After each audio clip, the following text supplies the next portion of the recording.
And there's a fire that I won't slay. There's a fire but no fire brigade. Help our souls tonight, we are losing this fight. Oh, help our souls tonight. There's no one on our side who's gonna help our souls tonight. 대안이 있는가? 이제 마지막 얘기로 이제 들어가 보도록 할게요. 대안에 대한 이야기입니다. 어떻게 할 거냐? 제 생각들이죠. 다시 교과서 얘기 들어오면 절박한 단기과제, 토론 수업의 의미와 뭐냐면 제가 어제 그 서울시 교육청 가서 웃긴 일이 있었어요. 몇 명이 나와서 하는데 어때 젊은 여자 선생님이 토론자로 나왔어요. 근데 그 선생님이 뭐라고 하냐면 이렇게 막 재미있게 가르치려고 뭐 이렇게 교사로서 어떤 역사교육 개선할 수 있는 막 아이디어를 막 얘기한 거예요. 근데 사실 얘기 뻔했어요. 그냥 재미있고 즐겁게 할 수 있고 학생들 관심 있게 쓸 수 있는 수업 막 이렇게 얘기를 했어요. 근데 그 이후에 학생 질답 시간이 됐는데 진짜 잊지도 못해요. 그 고1짜리 여자 하나가 손을 딱 들더니 말씀 잘 들었고요. 저희 학교 역사 선생님들도 진짜 재밌게 가르치려고 노력 많이 하시거든요. 뭐 PPT도 갖고 오고 심지어 뭐 옷도 입고 오고 되게 재밌게 노력해요. 근데 저희는 재미가 없어요. 이걸 어떻게 해야 돼? 이렇게 물어본 거예요. 그래서 그 선생님이 멘붕이 된 거예요. 그러니까 대강 어떤 얘기인지 알겠죠? 뭐 선생님들은 역사에 애들한테 관심을 이렇게 막 주기 위해서 막 좀 수업도 재밌게 하려고 다 하고 영상 자료도 갖고 오고 심지어 막 때로 분장도 하고 애들 데려가기도 하는데 애들은 재미가 없는 거예요. 뭐냐면 이게 되게 중요한 문제예요. 되게 중요한 문제인데 교육이라는 게 우리나라 교육이라는 게 핵심이 뭐냐면 이거죠. 그러니까 주객이 이렇게 바뀌지 않는 한 방법이 없거든요. 그러니까 이상적인 얘기를부터 시작을 해볼게요. 핵심은 뭐냐면 수업의 주체가 선생님이어서는 안 돼요. 물론 선생님은 가이딩을 할 수 있죠. 선생의 가이딩이라는 것은 내가 알고 있는 지식을 똑같이 얘한테 주는 게 아니에요. 내가 알고 있는 지식을 바탕으로 이 친구들의 학생들이 진짜 뇌 속에 있는 가능성을 자각을 시켜주는 게 교육의 목표겠죠. 그렇지 않아요? 그래서 내가 저한테 100개의 지식이 있다라면 100개의 지식 중에 교과 과정 속에서 한 50개 정도 얘기할 수 있어요. 근데 50개의 목표가 내가 알고 있는 50개를 이 학생들한테 50개를 넣어주는 게 아니라 50개 중에 하나라도 이 친구들 중에서 나한테 되게 인사이트가 온다. 그게 교육의 현장이겠죠. 그러니까 교육의 목표가 가르치는 게 아니라 자각을 시켜야 된다라는 첫 번째 전제가 있는 거고, 두 번째는 뭐냐면 수업의 주체가 선생님이 안 돼요. 이건 선생님이 가르쳐주는 거잖아. 아예 판 자체가 학생 중심이 돼야 돼요. 학생이 선생보다 얘기를 더 많이 한다라든지, 학생이 뭔가를 찾아와서 서로 소통을 한다라든지, 이런 게 이루어지지 않는 한 역사 교육이 어떻게 재밌어지겠어요? 말 한마디치가 해야 되는데. 근데 문제는 뭐냐? 제가 이제 그러고 나서 어제 한겨레신문 기자하고 길게 전화통화로 인터뷰를 했었는데, 이거는 기본인 건데, 더 심각한 문제가 있어요. 더 심각한 문제가 뭐냐면, 사실 솔직하게 말하면, 두 가지 문제인데, 하나는, 첫째, 토론하지 않아요. 그러니까 토론하지 않는단 말은 뭐냐면, 학생과 선생님이 토론하지 않는 문제를 얘기하는 것이 아니라, 우리나라의 학교 선생님들이 대학교를 다닐 때도 토론하지 않고, 임용고시를 준비할 때도 토론하지 않고, 선생님이 돼서도 토론하지 않아요. 무슨 얘기냐면 그 사람이 진보적 생각을 하든 보수적 생각을 하든 결국은 수업의 교단에 와서 자기 생각만 쏟아부을 뿐인 거예요. 그런 선생님이 어떻게 열린 수업을 해요? 그런 선생님이 어떻게 소통을 해요? 불가능한 얘기거든요. 토론하는 것도 소통하는 것도 노하우인데. 그러니까 사실은 제가 이제 이 토론 수업 의무화라는 건 이 전에 먼저 얘기하고 싶었던 게 뭐냐면 교사 간의 토론 자체를 만들어야 된다. 이게 제가 했던 얘기가 아니라 역사교육 문제가 심각해졌을 때 전국 역사교사 모임들이 막 회의하면서 나왔던 얘기들인데 거기 막 50 넘은 교사가 울분을 토하더라고요. 솔직히 말해서 우리 중에서 토론했던 역사 선생님이 어딨냐? 나부터도 안 했다. 그게 편했다. 그리고 또 하나 문제가 뭐가 있냐면요. 이건 여기 안 써놓은 문제인데 우리나라 역사 선생님들이 역사를 잘 몰라요. 이게 되게 심각한 문제예요. 근데 이게 무슨 얘기하고 싶은 거냐면 학생들을 가르치고 입시 대비하는 데 별 문제가 없어요. 그거밖에 모르는 거예요. 되게 심각한 문제예요.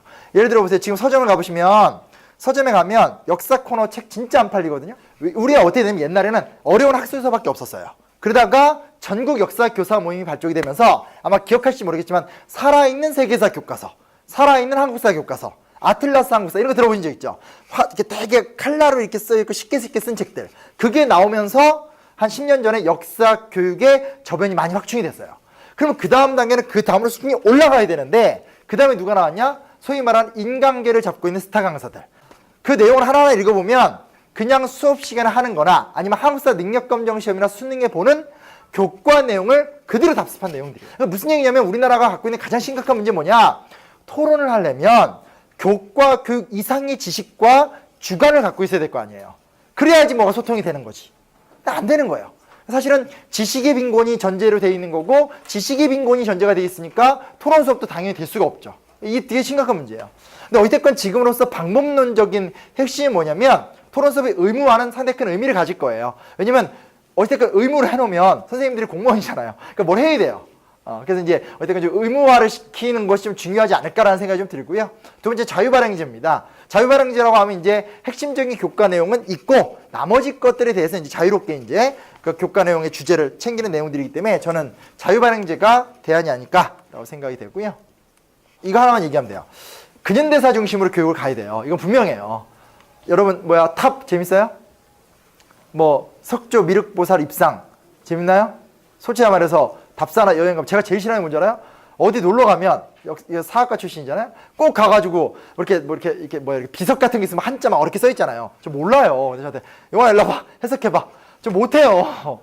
그걸 내가 어떻게 해? 뭐 어떻게 다 알아? 뭐만 가면 제가 제일 짜증나. 어디 가면 그리고 또 사극 같은 거 보다가 괜히 저한테 질문하는 거. 제가 어떻게 모든 걸 다 알겠어요. 그래서 제가 또 반대로 막 역사 왜곡 지적하면 저 미워하고. 문제 뭐냐면 아주 특정한 클래스들을 제외하고 학생들은 옛날 이야기 되게 재미없어요. 당연하죠. 나랑 상관이 없으니까. 근데 뭘 재밌어 하냐? 나랑 상관 있는 얘기는 재밌어요. 그게 현대사 교육이에요. 그리고 조금 더 앞으로 가면 근대사까지는 괜찮아요.